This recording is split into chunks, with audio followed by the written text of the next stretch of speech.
Okay, we're going to be talking now about wallpaper paste and applying your papers and your fabrics and things with that. The main difference is that the wallpaper paste is very thick, and it's much better to work with if you're going to be working with heavy things, fabrics, textiles, and also bulky stuff, things that are difficult to handle. This has some body to it, so it won't tend to slip and slide nearly as much. Okay.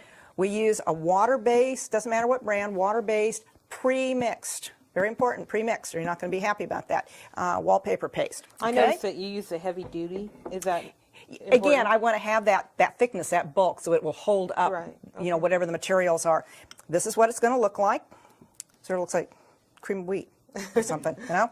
Fabulous. The other really big difference with this is between working with this and the glue in the water, besides the ease, is that the glue in the water will give the paper sort of a transparent look a lot of times.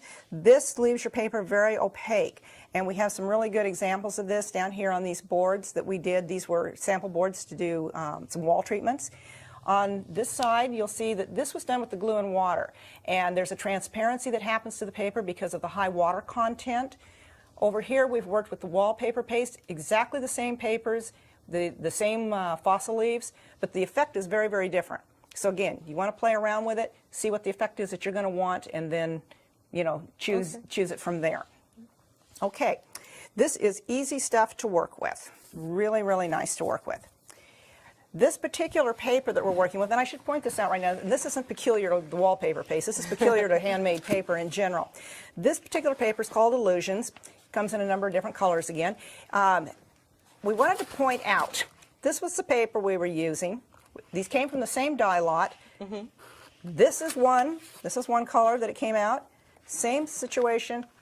This is the other one. It really does Same look paper. different. Really important. When we say handmade paper, one of our things that we always tell people is it brings new meaning to dye lot. Well, it can even bring new meaning to, you know, sheets of paper out of the same dye lot. So, real important to keep that in mind. Okay. Okay.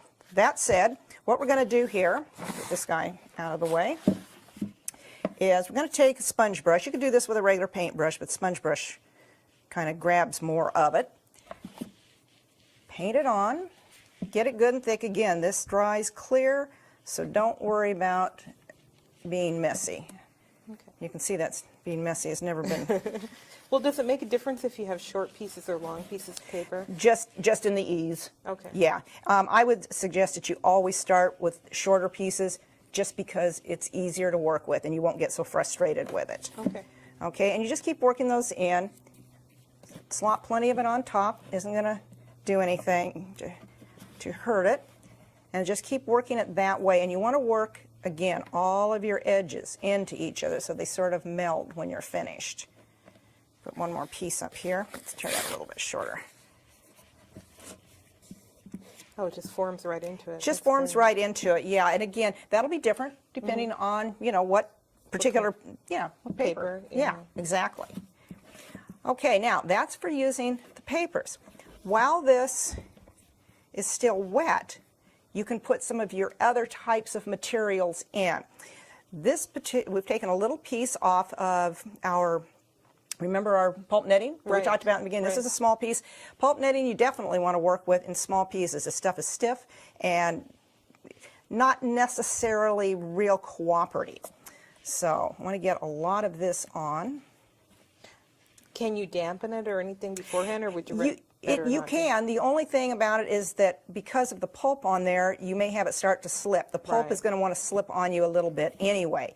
So, again, you know, everybody does it a little differently. If you experiment with it and see what really works for you the best.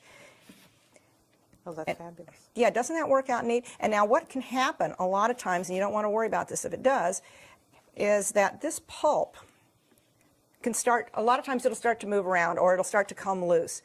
Just push it back on again. I mean, this is not a big deal. There's really no way to do most of these types of projects wrong. And I noticed you put it on pretty thick, the wallpaper paste, to really make it stick down there. Yeah, absolutely. The more you put on, the easier it's going to be to work with this.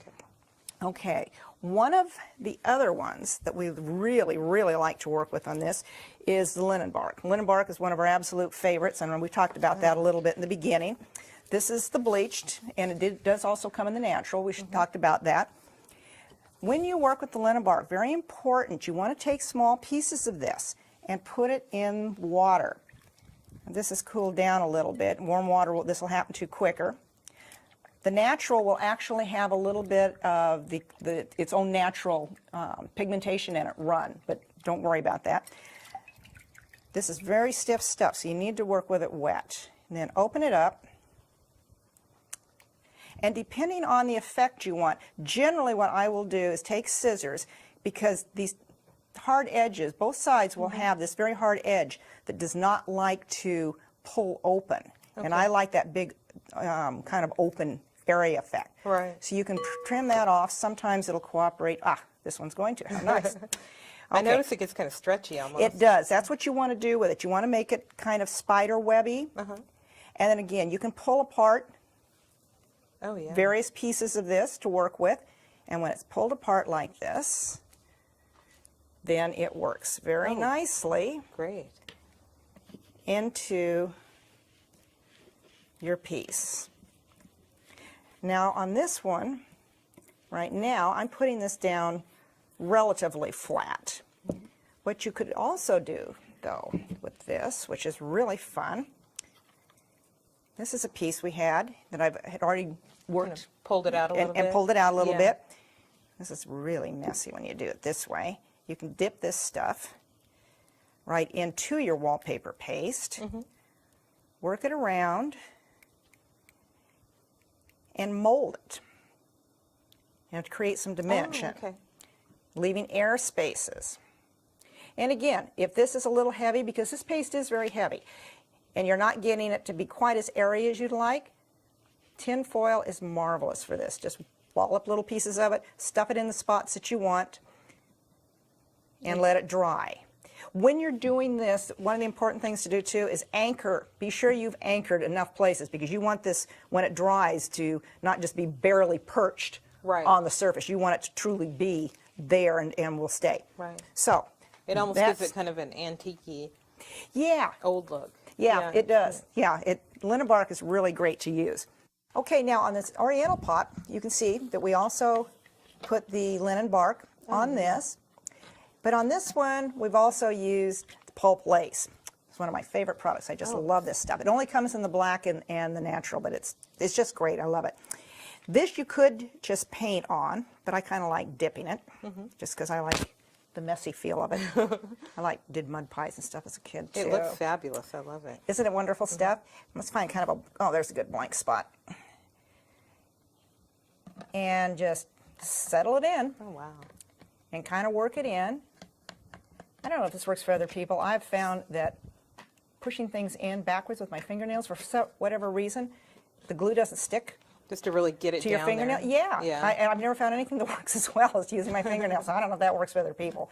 But there's a tip if it does. That looks great. Doesn't that look great? And then you could, of course, apply more. And actually, I would apply more to make sure that it's really...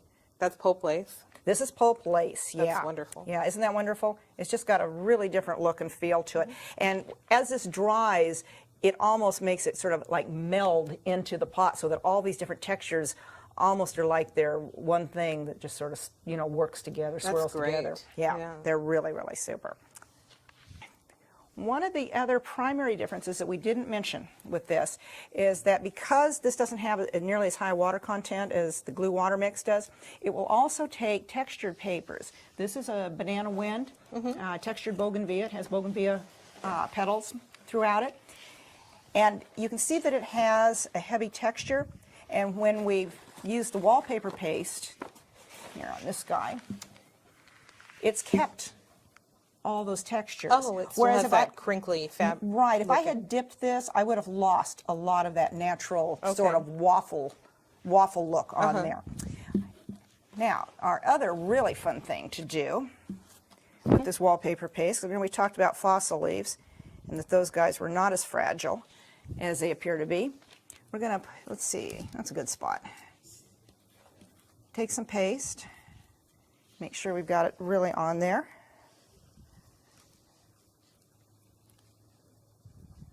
Got a little bit of black in there. And we're going to take one of our fossil leaves. This is one of the mango fossil leaves. And we'll apply him. Oh, neat. Now, when you're all done, do you coat these with anything? Or? If it was going to get very much hard use, yeah, for sure. You'd want to seal it with something, and again, you can get everything from matte finishes, you know, the semi-glosses, satins, Right. high gloss, whatever. I don't seal a lot of the stuff because, you know, we're not going to put it to any hard use, but certainly if you were going to give it very much hard use, you'd want to. Right.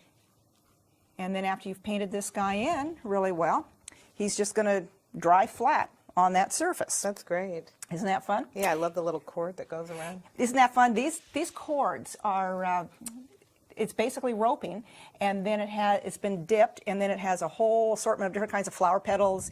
One of them has ground cinnamon on it. I mean, they're really fun. They're really neat cords. Is this one is just pink and purple, and it's really pretty. Larkspur. Oh, that's Yeah, great. it's Larkspur that's on really that one. great. Yeah, that's really a fun product to work with.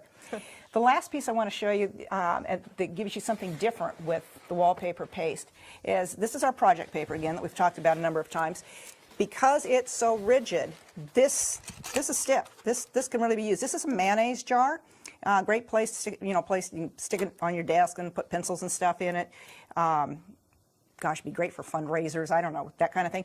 But it's really, really stiff. I mean, this thing could sit here and hold itself up. And this is nothing except just the project paper. It's been distressed a little bit, wrapped around the mayonnaise jar with a coating of the wallpaper paste, and allowed to dry for a couple of hours. That'd be great for canned goods that you were giving as a gift. Or Oh, that'd be different things great. like Yeah, that. that'd be a great idea. Never thought of that.